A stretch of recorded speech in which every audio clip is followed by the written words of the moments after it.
quite well. So we're on to the Sultanate now. And the Iron Sultanate of the two horns that pierce the sky are the Islamic faction in the game. They are representative of a really interesting section of the writing, I think, where you've got this extreme power, potentially one of the most powerful factions in the game, but they're incredibly insular and kind of self-focused. The Iron Sultanate do not see themselves as being even remotely responsible for what is occurring on Earth. As far as they are concerned, the devil, evil, shaitan, whatever it is that you choose to call it, is not running rampant on the Earth because of anything that they have done. They see the Templars, the infidels, as being directly responsible, and they're not wrong, for the release of the demons and the armies of hell. And they consider themselves to be, at best, it's a term I really like the use of in the game, co-belligerents with the church, with trench pilgrims, with New Antioch, with whatever nations you want to talk about. And they're happy enough to fight alongside them, because to not do so would be kind of suicidal in a way. They have to get stuck in. It's also very interesting because the opening of the gates also caused the walls of Iskander to appear, which are the walls around the Iron Sultanate, right? That's where their main city is. That's where their nation is.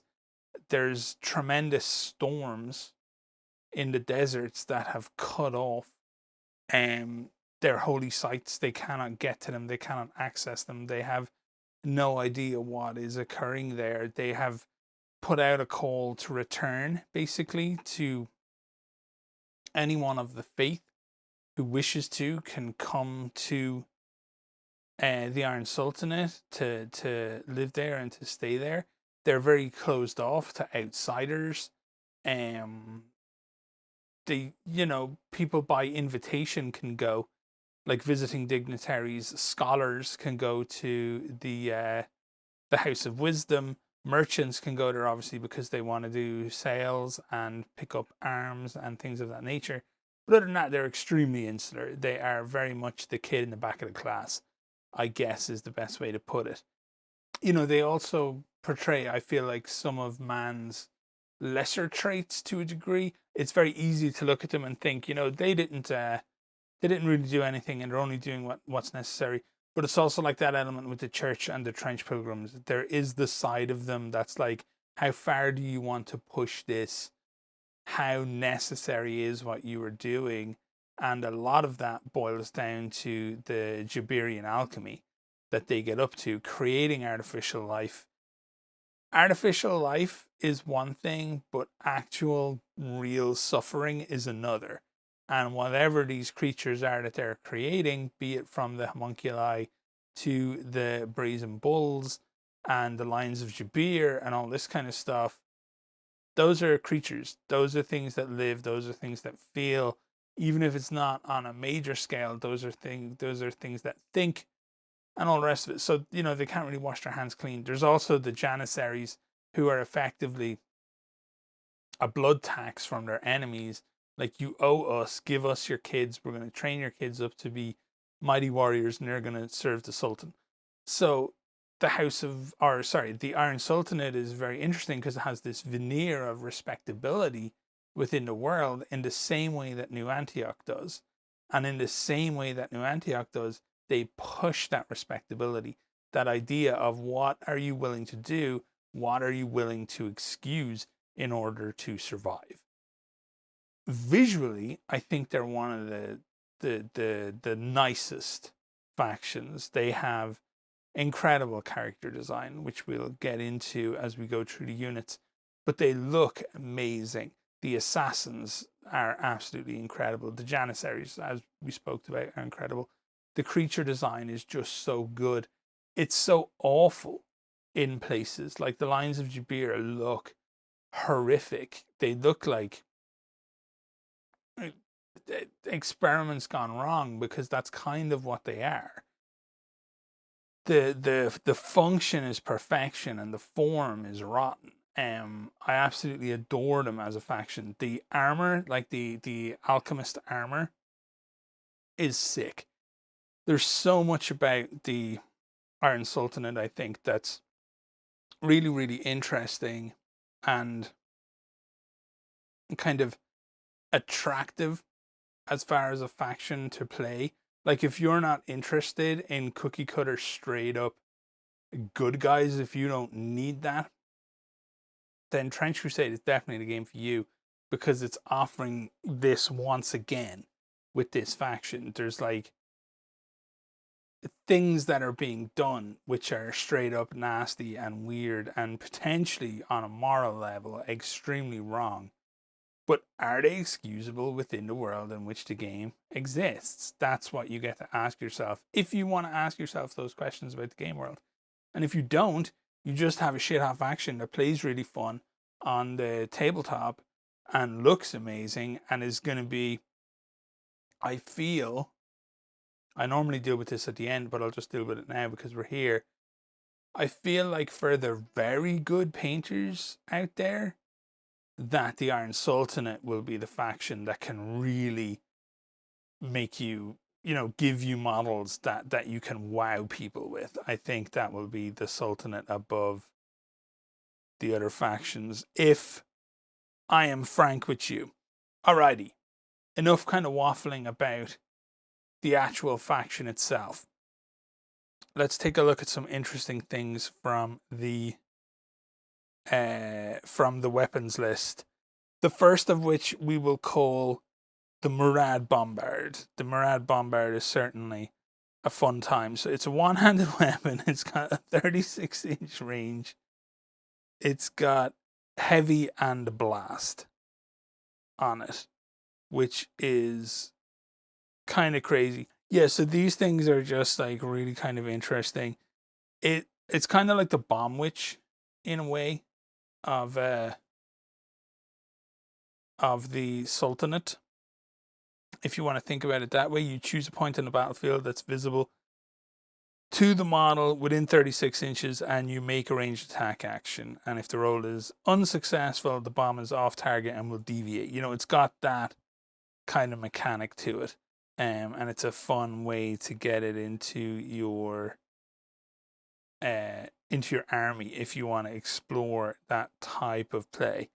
The Titan Zulfagar, the twin-tongued greatsword, it can weigh up to 300 pounds, and it's a Brazen Bull exclusive, unsurprisingly. It's got +2 to injury rolls, heavy and critical, so that's pretty cool. The Assassin's Dagger is very cool. Clues in the name on the Assassin's Dagger. It's a +1 to injury, and it's got critical, which is pretty cool. And what makes it super fun, if the assassin hits an enemy and causes at least one blood marker, the assassin can move away from combat with the model the assassin wounded during this activation without giving the opponent a chance to attack them, as the poison paralyzes their enemy momentarily. So it's kind of pretty sick. Assassins can use both normal and dash moves to do this, though this may not be used for charging. So you can just be like in and out of combat with things. It gives you that free exit. And sometimes when you're an assassin, you need that free exit because not everything is going to go your way. Sometimes you have to leave, and you'll figure that out as you play. And then the Siege Giselles, they're 30 inches, they're 2 hands, and they are 1 dice to injuries, and it's heavy, of course, so you need something nice and strong to carry it. So tons of fun stuff occurring. The Alchemists is where it gets super fun, with your armor and the things that you can take. We will discuss a little more shortly. Alrighty, let us get stuck into these rather dope looking units. Now, I'm going to mispronounce everything. I know people have tried to teach me in the comment section of the videos, which I truly appreciate, but you must contend with my memory, which is similar to that of a goldfish, which I remember reading somewhere is quite poor. So I do apologize. Okay, the Ypi Captain. These are your leaders. They've got that what we can term the leader profile of +2 ranged, +2 melee. And they're tough. And the Ypi is expected to face the mightiest of their enemies in personal combat, inspiring the troops to victory with their personal prowess. Ypi are immune to the effects of the keyword fear and add +1 dice to injury roll against tough opponents. So they're your guy.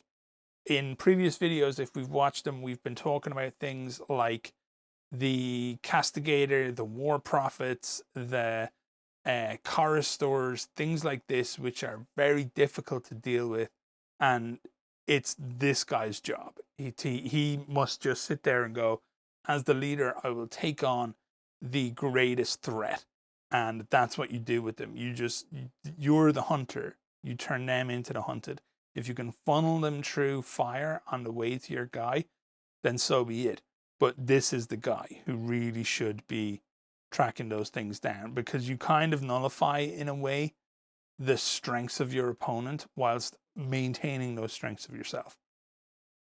So, fun character, not somebody I particularly enjoy dealing with. So, whenever I've played against them, for the most part, my goal has been to drop bombs on their face or let Clive, my assault beast, deal with them. And that has worked out for me pretty well. Okay, the Jabirian Alchemist for 55 ducats.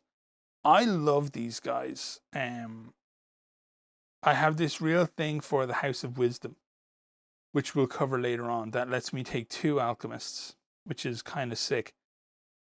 But there's something specifically about the lore of these, the way that they are created, the incredible challenge that they go through just in order to master what it is that they're doing. And I like the slippery slope that's almost like built in to these units, lore-wise at least, where you go to all that work, you put in all that risk.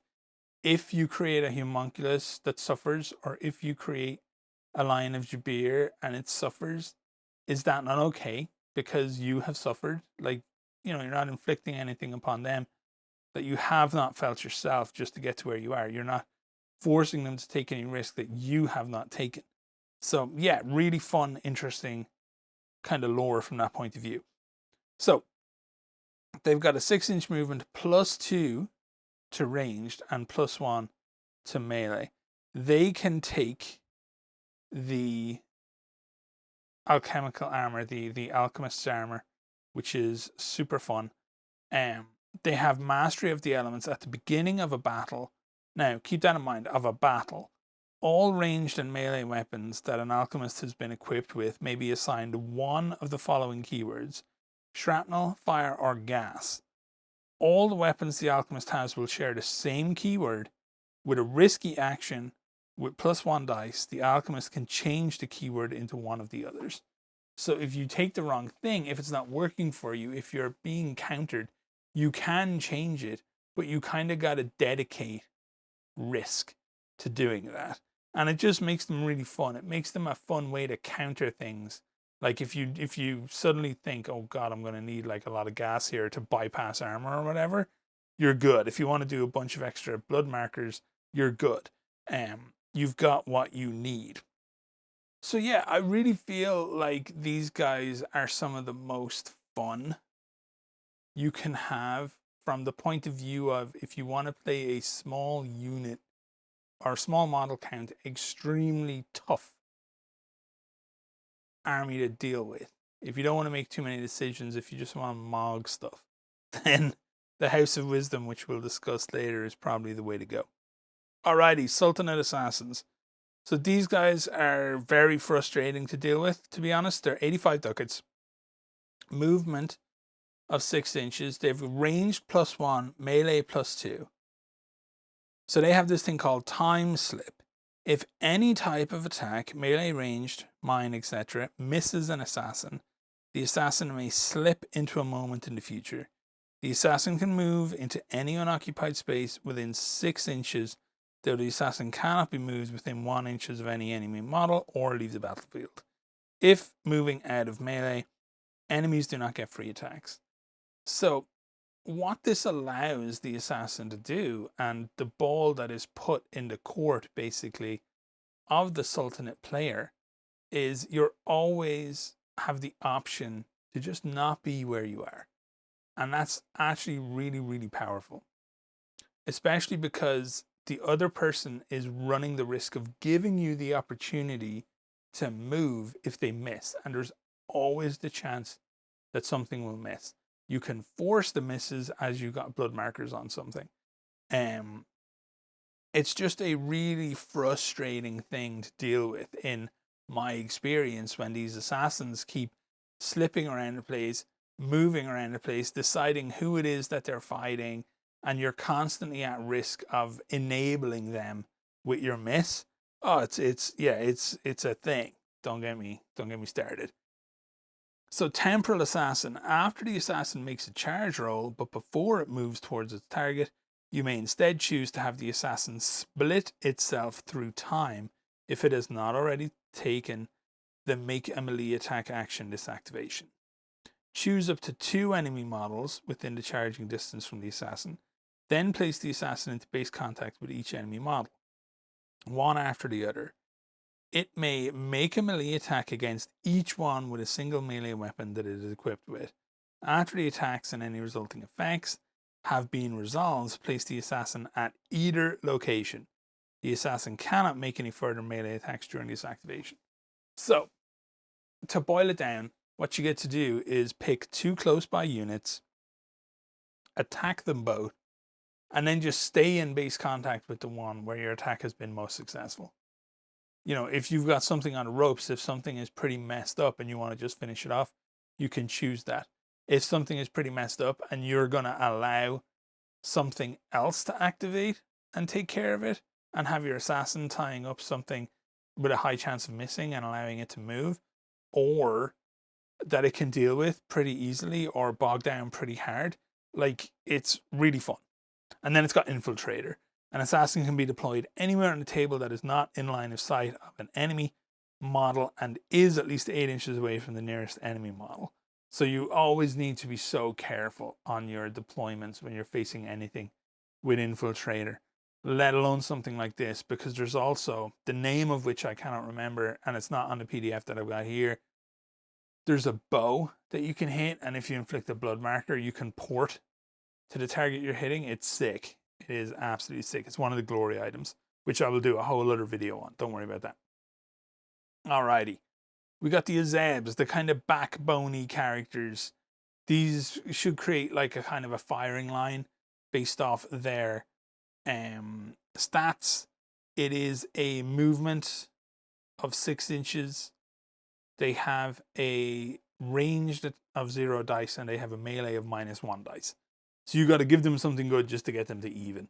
You don't want to be fighting in melee combat with these guys if you can avoid it at all. I would argue the points invested just to get to even are better spent to get to +1 on ranged. And just keep them that way. Use them to back up your melee focused units by pinging stuff. As I said, if your assassin is darting around and leaving things exposed and your Asabs are there just picking them off, then yes, that is absolutely fantastic. And any of them can be turned into skirmishers for +5 ducats. So how mad can you be? Unless engaged in melee, when an enemy model declares a charge against any skirmisher Asab, they can immediately move D3 in any direction they wish, except within 1 inch of any enemy or out of the battlefield. So that can scuff your dash. That can really throw your dash. If you've been, like, if you are using your Asabs correctly and you're kiting well, a +3 dash, let's just call it a dash of +3, or a D3 inch dash, can really scuff the charge of things that are coming in, and it can give you an extra round in ranged combat to play to your strengths. So yeah, I would say for a simple 5 ducats cost, that's essential if you're going to be running Asabs and if you're going to be running them in a smart way. So, all right, Sappers. These guys, huge fun. Tremendous fun. They are 0/0, basically 0 dice on ranged and melee. Well, plus 0 dice, you know, standard 2s. And they come with a shovel and anti-personnel mines from the off. And you can equip them then with any weapon, blah, blah, blah. But the shovel is really fun because the shovel allows them to go into cover no matter where they are. Like, you can be out in the open and the shovel allows you to dig into cover as an action, which is pretty dope. Mine setting. As an action, with plus 2 dice, the sapper can mine a piece of terrain they alone are touching, no bigger than 8 by 8 inches. If successful, the terrain piece is now mined. Any model except the sapper who set the mine who moves into contact with the terrain piece will trigger the mine.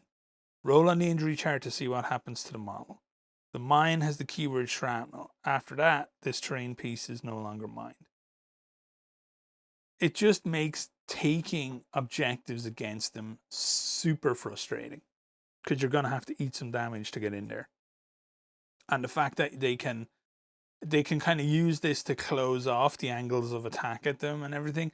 Like, I've seen good play with sappers and it's hilarious how impactful they can be, just how much they can actually get done. So then they can also like demine stuff, obviously, which is great as a risky action. Forward positions, when the sapper is set up during standard deployment, it can be placed up to 6 inches away from the player's deployment zone. If deployed in this way, it must be in contact with a piece of scenery. This ability cannot be used if the scenario does not allow the use of infiltrators. And then fortify.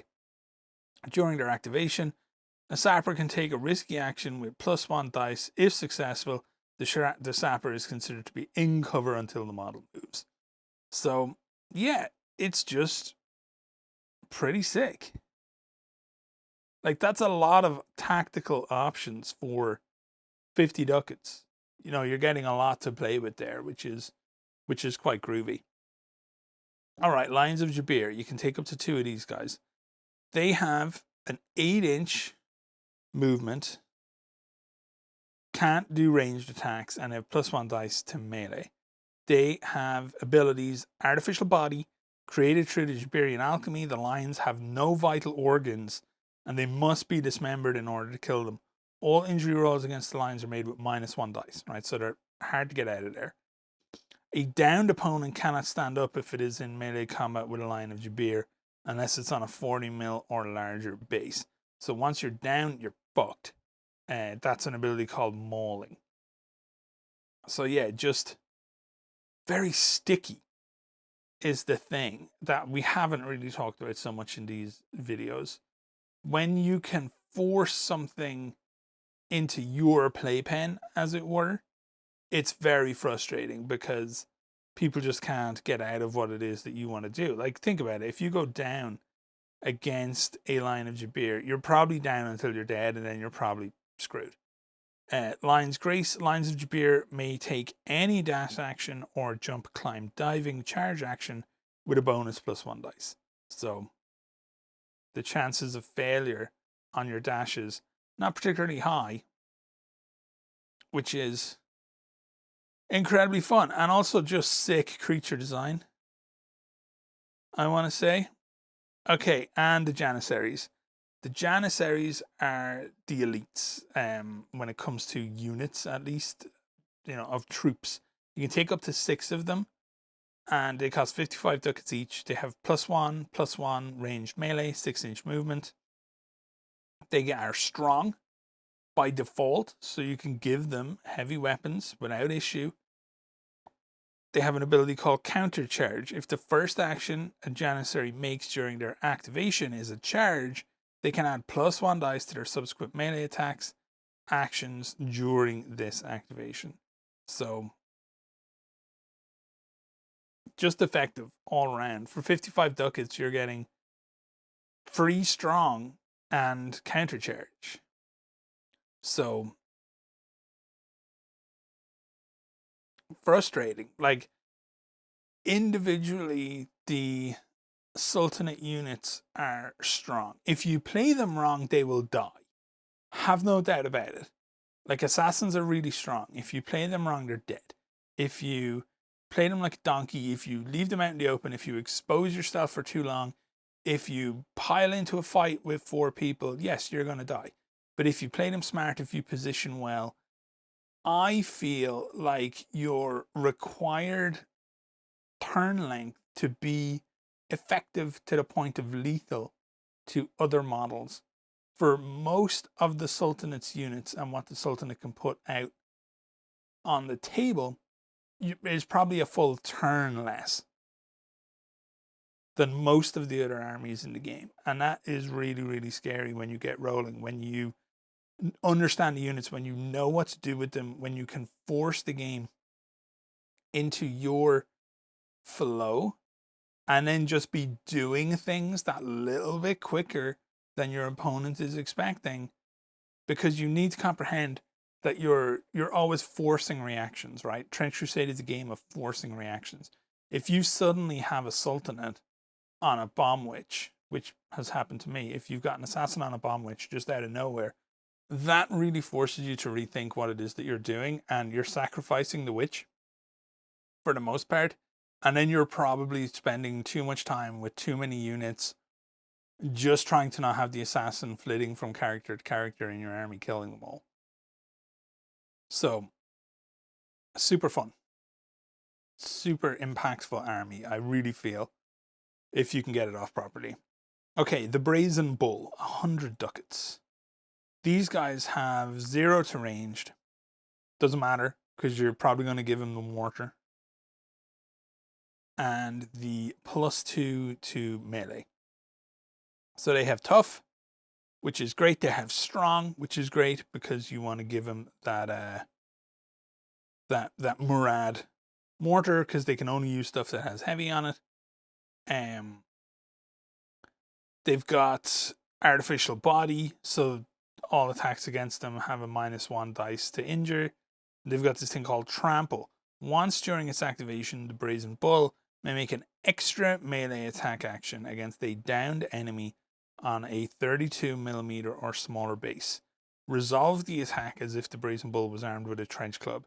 This attack ignores armor as the Brazen Bull stomps their enemy to a pulp. And they also cause fear. So, incredibly fun.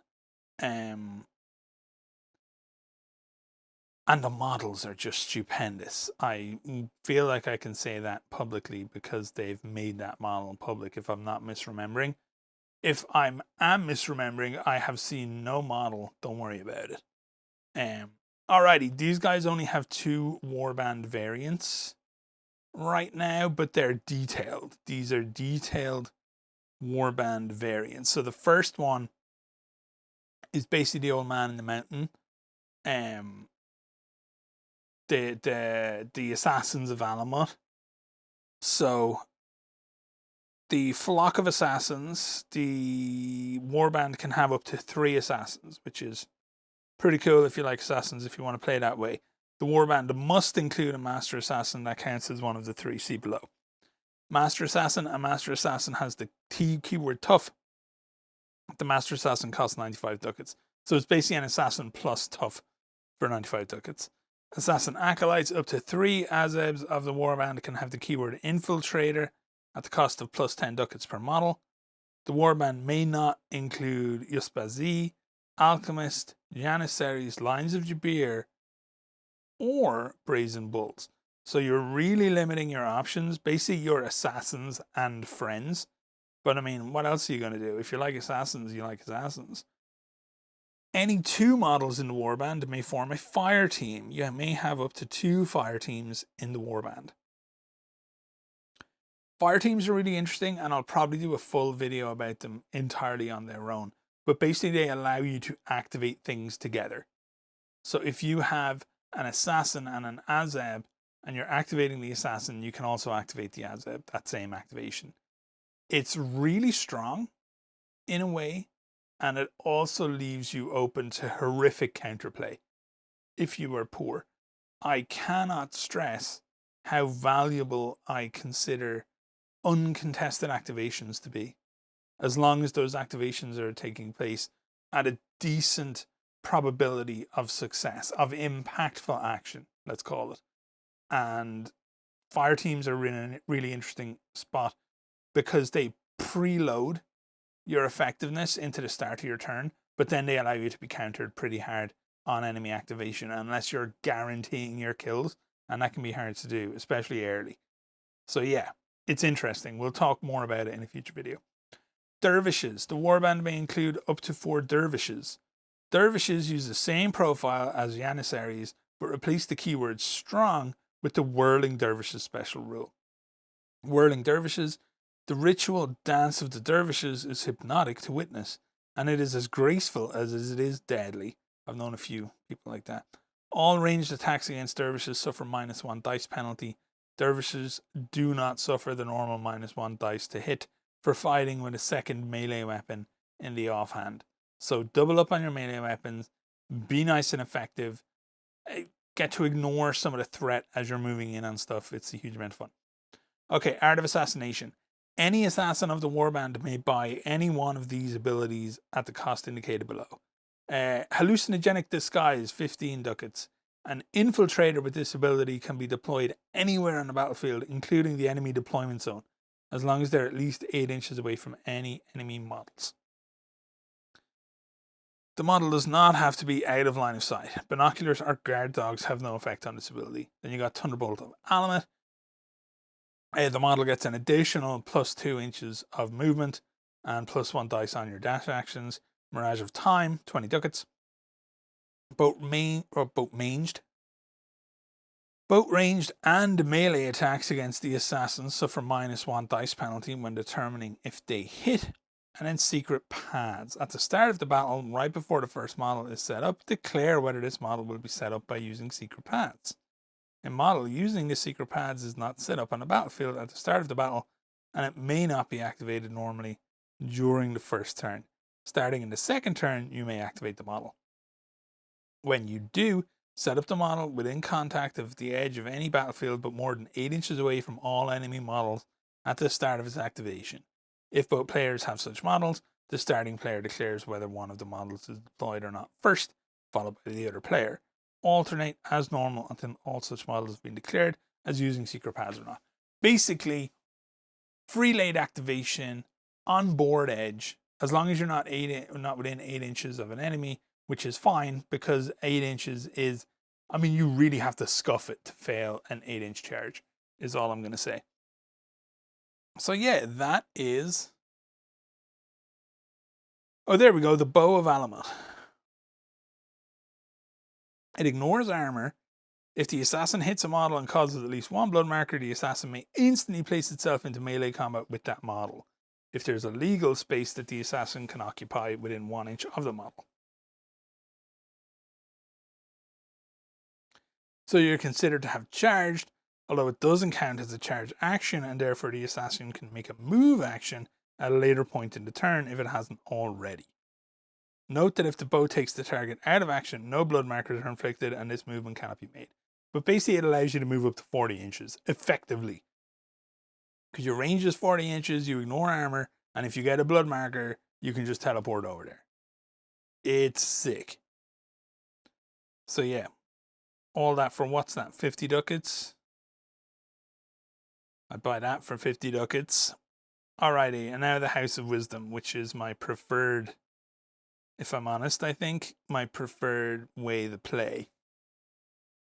Over vanilla, over assassins.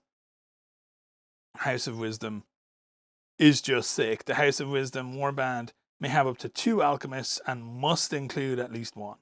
This warband treats alchemist armor as if they had a limit of 2. So basically both guys can have their alchemist armor. The Pride of Jabir. The warband may include up to 3 lines of Jabir. Private Venture. You can't include any Asabs, Janissaries, Uspazi, or Assassins. So, what are you including? Noble Guardians. The warband may include up to 2 Faris Noble Warriors.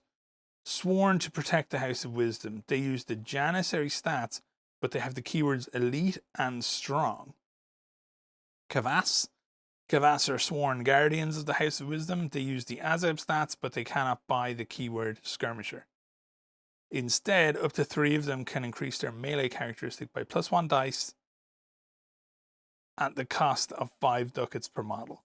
So it's the cheapest way you're going to get them melee neutral, and then you arm them with stuff that gives them melee benefit if that's what you want to do.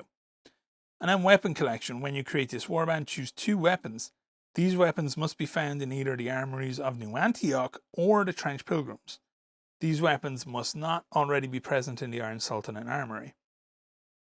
Your warband may acquire one of each of these weapons, following all the same limitations and costs of the original list. Only one weapon can be picked from this list. If lost in battle, it can be repurchased by paying the indicated cost. So yeah, Alchemist armor, assault rifle. Why not? Any alchemist of the warband may buy any one of these abilities indicated below. So you can take medicine, which allows you to heal, blood markers for 15 ducats, cartography and geometry, which gives you infiltrator. Up to 2 models in your warband gain the keyword infiltrator. Secrets of Taquin. If the alchemist is hit by an attack while within 1 inch of their homunculus, you may redirect to the homunculus instead. So basically gives them bodyguard, right? For 20 ducats. Chemistry and alchemy. Before the battle starts, but after all models, including infiltrators, are deployed, you may place a rectangular elemental obstacle 2 inches wide and 6 inches long. It counts both as difficult terrain and dangerous terrain, and damage it causes has the keyword fire, gas, or shrapnel, depending on what you want to do, with your guy.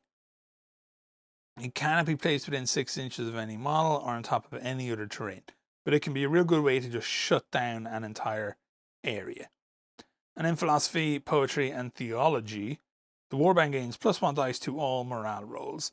That might be very important because you're almost guaranteed to be a low count. A low count warband running House of Wisdom for the most part, so it can be pretty important. So yeah, you can take Taquin creatures. You can create your homunculi basically for 40 ducats. Your guys can have a homunculi. If the homunculus goes out of action during battle and is deemed to have been killed in the post-battle sequence, you do not have to remove it from your roster. Instead, you can use 40 ducats at any time between the battles to bring it back to life with all its weapons and abilities. It's got artificial body, so it's got -1 dice to injure.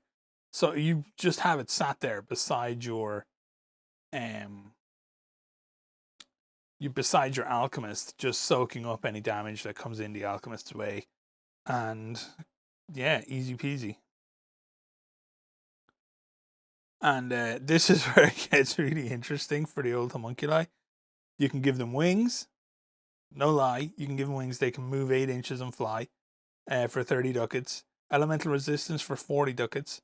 So anything that got fire or gas will suffer a -1 dice penalty to injure it. So if you're taking on like bomb witches or whatever, you can pretty much laugh in their face. And they don't suffer additional blood markers from any attacks with those keywords either. They can be huge. Massive size. The homunculus size is increased. It now has a base size of 50 millimeters and it gains the keywords tough. Enslaved Mind for 10 ducats. The homunculus gains the keyword fire team along with Mon model of your choice in the warband. I don't really rate that one too much. We'll go into huge why in the fire team's video. But yeah, that's the one I wouldn't really care about so much. You can give them human hands, so they can buy and wield any weapon allowed in the Iron Sultanate warband or House of Wisdom list, although they can't select elite items, grenades, or items limited to specific units such as assassins. So they can have like bog standard weaponry and stuff, which is better than nothing. You give them inhuman strength as well. Which is pretty sick. But yeah, there's a huge amount of options here. I'm not going to go through them all. We'll be here forever. But there's a lot of options as to what you can do with your homunculi, should you choose to. So yeah, that is the Sultanate, the Iron Sultanate. A really fun, interesting, unique faction in the game, both in how you can kind of play them and even their existence within the world, right? Because they're the only thing that's not like church related on the good side. If you want to think about it that way, feel free to. So yeah, that's it. Iron Sultanate. I covered painting them earlier. I genuinely think they might be the most interesting out of all the factions, but there's something about them for whatever reason. Lots of us are really, really interested in them, but they're the number 2 choice, I would say, of about 70% of the player base, it feels like. But there's always something that's just a little more in our wheelhouse. For me, it will really boil down to when I see all of the sculpts, they could become number 1 for me. Once I see all the sculpts and I know what they're about. I know what they're going to look like. So yeah, that's it for this video, folks. Let me know your thoughts on this faction, on the Sultanate below in the comment section. And I will talk to you all really soon. All the best.